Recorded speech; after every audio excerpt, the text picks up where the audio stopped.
तुलसीदास जी ने रामचरितमानस में प्रायः वही सब प्रसंग रखे जो पहले से राम कथा में चले आ रहे थे।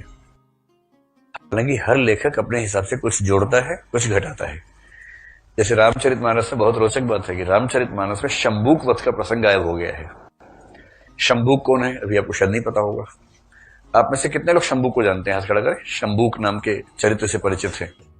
ऐसे लोगों की संख्या 5 या 5.5 है। ठीक है, तो बाकी लोगों को परिचित करवा देते हैं। अब देखिए, जो भगवान राम के भक्त हैं, समर्थक हैं, उनको भक्ति का पूरा हक है, पर जो भक्त नहीं है उनको भी तो मूल्यांकन करने का हक भी तो है। तो वाल्मीकि के रामायण में एक प्रसंग आता है। प्रसंग ये है कि राम राजा बन गए हैं, वशिष्ठ उनके राजगुरु हैं, और अचानक वशिष्ठ ने राम से कहा कि देखिए राजन, कुछ हमारे क्षेत्र में गलत हो रहा है, और कुछ इतना गलत हो रहा है जिसकी वजह से कुछ प्रकोप हो सकता है। तो राम ने पूछा, भी ऐसा क्या हो रहा है? तो कहिए, तो आपका काम है पता करना, आप राजन हैं, हमारा काम तो खाली बोलना है, बताना है। तो राम निकले अपने राज्य में देखने के लिए कि कहां कुछ अनैतिक कार्य हो रहा है।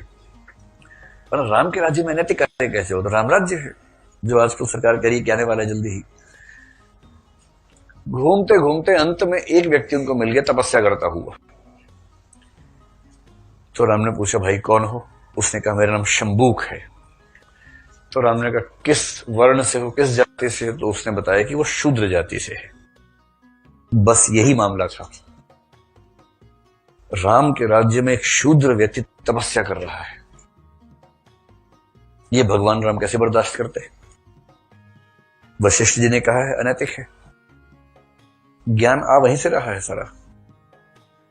और उसके बाद वाल्मीकि रामायण का प्रसंग है, इतना सुनना था कि राम ने उस व्यक्ति की गर्दन धड़ से अलग कर दी। ये वाक्य वाल्मीकि रामायण में है। इतना सुनना था कि राम ने उसकी गर्दन धड़ से अलग कर दी।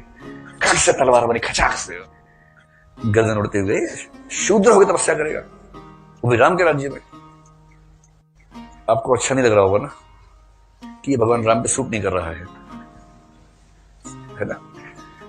असल में राम कोई एक व्यक्ति नहीं है, वो तो समय के साथ बदलती हुई छवि है। फिर भवभूति आए, उसे काफी समय के बाद उन्होंने एक पुस्तक लिखी, उत्तर रामचरित नाम से, बहुत प्रसिद्ध पुस्तक है।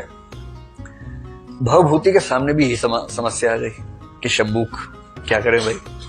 राम गए, पूछा कौन हो भाई? शंबूक किस जाति के हो? शूद्र। अच्छा। राम ने तलवार पकड़ ली, पर राम को दुविधा हुई थोड़ी सी, यार शूद्र है तो क्या हो गया, तपस्या कर रहा है तो भगवान तो सबके लिए होते हैं। पर फिर राम ने सोचा कि मैं कौन इन चक्रों में पड़ेगा, ऋषि मुनि से कौन बहस करेगा। थोड़ी देर सोचने के बाद राम ने उसकी गर्दन काट दी, उत्तर रामचरित में। फिर तुलसीदास आए, रामचरितमानस में ये प्रसंग है ही नहीं। क्या लगता है तुलसीदास भूल गए होंगे या जानबूझ के छोड़ा होगा? जानबूझ के छोड़ा होगा, क्योंकि समय बदलने पर समझ में आता है कि शंबूक को नहीं बचाना है, राम को बचाना है। क्योंकि आज के जमाने में अगर आपने ये प्रसंग लिख दिया कहीं, तो खतरा शंबूक को नहीं है।